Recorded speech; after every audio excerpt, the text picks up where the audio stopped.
It has been a long summer break for the MotoGP season, but they're back and we're very excited to see MotoGP returning in Austria for the Styrian Grand Prix, and it's going to be a double header. Yesterday, the big news, of course, that came out, Valentino Rossi announcing this will be the end of his MotoGP career, 2021. After the season's over, he is done for MotoGP, calling it a career after 25 years, most of those years with MotoGP, and of course, prior to MotoGP when it was the 500cc class.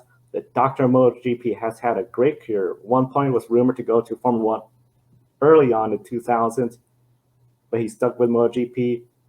Formula One, they were recognizing his accomplishments, and drivers all around the world, from Kyle Busch and NASCAR, Formula One drivers, recognizing everything about Valentino Rossi. Josh, I think it's safe to say, may anticipate his riding days were coming towards an end, but still the shock to know we're not going to see him there. That just seems weird. MotoGP and no Valentino Rossi.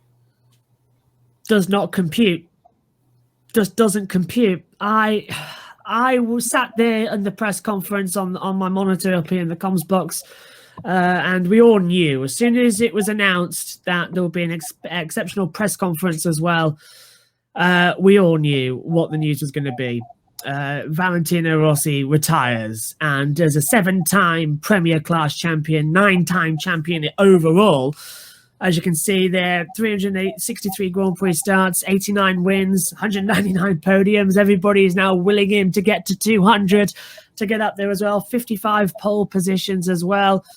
He is one of the greatest riders we've ever had, and certainly in the new area of motorsport for motorcycle racing since MotoGP started in, well, yes, it was late 90s when Dorna took over in 92, but really in 2002 when it was all revitalized, he was the poster boy, if you like. I mean, he won it 01, 02, 3, 4, 5, 8 and 9 as well. He was the poster boy.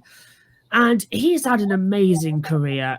And the one race that always strikes out for me, South Africa, he moves over from Yamaha to Ducati and wins it. Brilliant. Needed to do that. Honda as well to Yamaha, wins it. He can just do it. He's won at every team he's been at, bar Petronas, which is, heartbreaking. I don't like that. But can we still count it as a Yamaha?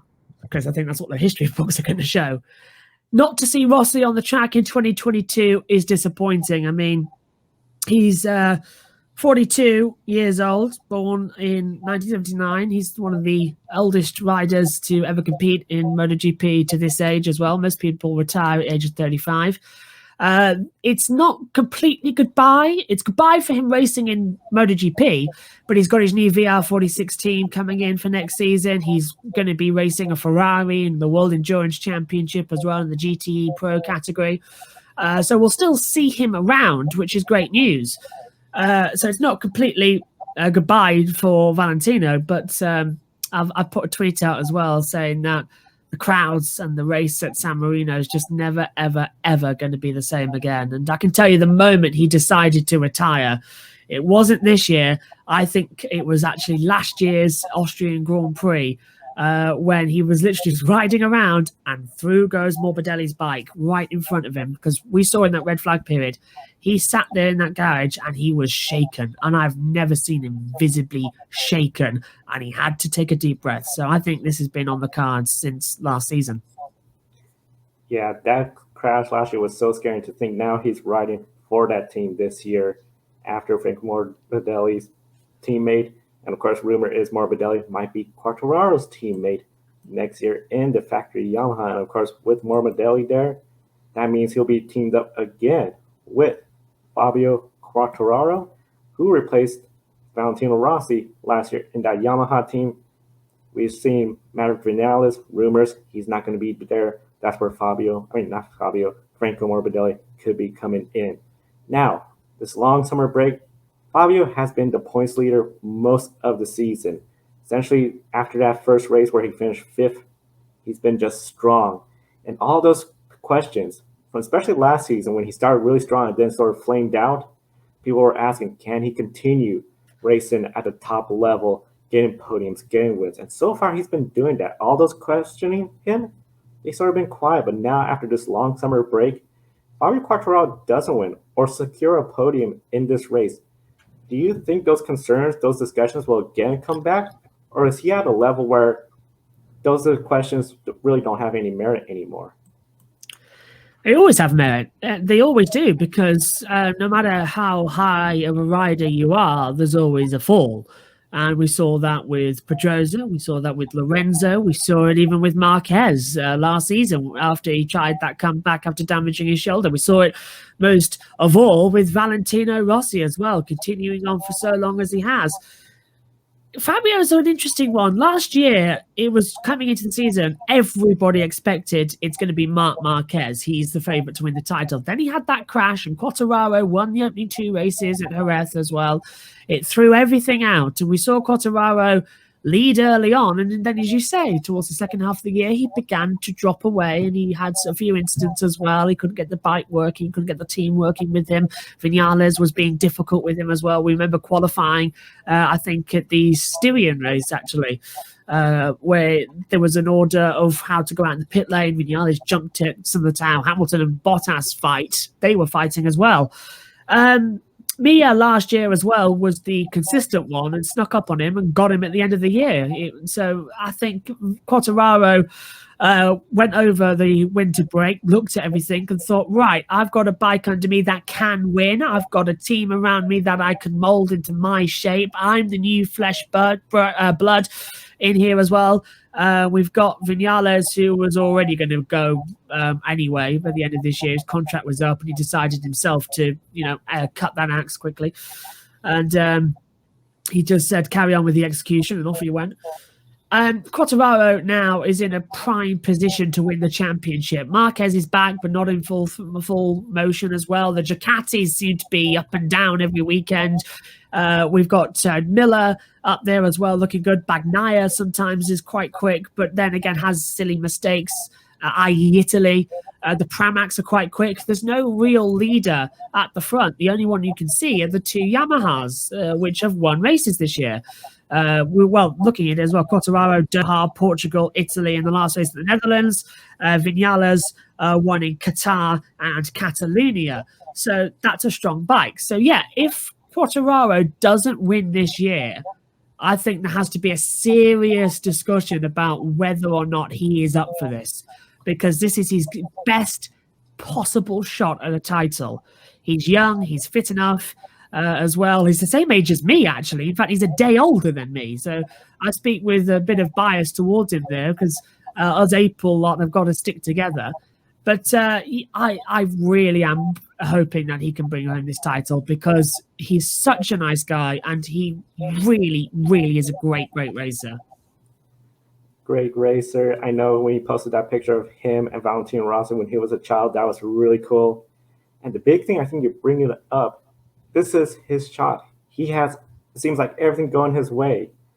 The big test, of course, has to be those Ducati drivers, but I feel those riders, those bikes, they're great, but he's on another level. And definitely, if this slips away towards the second half of the season, yeah, those questions will be coming up, because he is looking really strong. The summer break, there shouldn't be any reason why he's not going to be in that top 3. And one rider that could be in that top 3, especially after qualifying today, Jorge Martin, only making his 5th start after missing 3 races from an injury in Portimao. Ducati, 4 out of the top 6 riders are on Ducati power.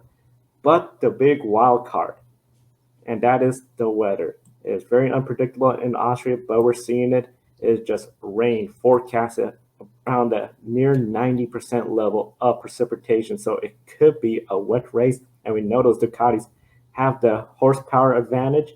The riders, their experience, or in the case of Martin, sensational rookie performance this year.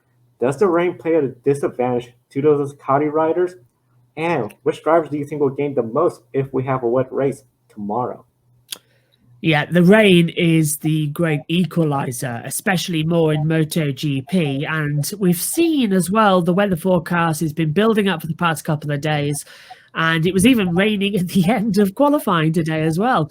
A few spots of rain coming down. The clouds have circled as well. It's all starting to build up. And there's even been discussions today as well because of the horrific accidents we saw at last year's 2 races as well across the Moto2 with Hafiz Shahirin as well. Then we had the horrible accident with Morbidelli as well, and Vinales, and having to jump off the bike in the Styrian race.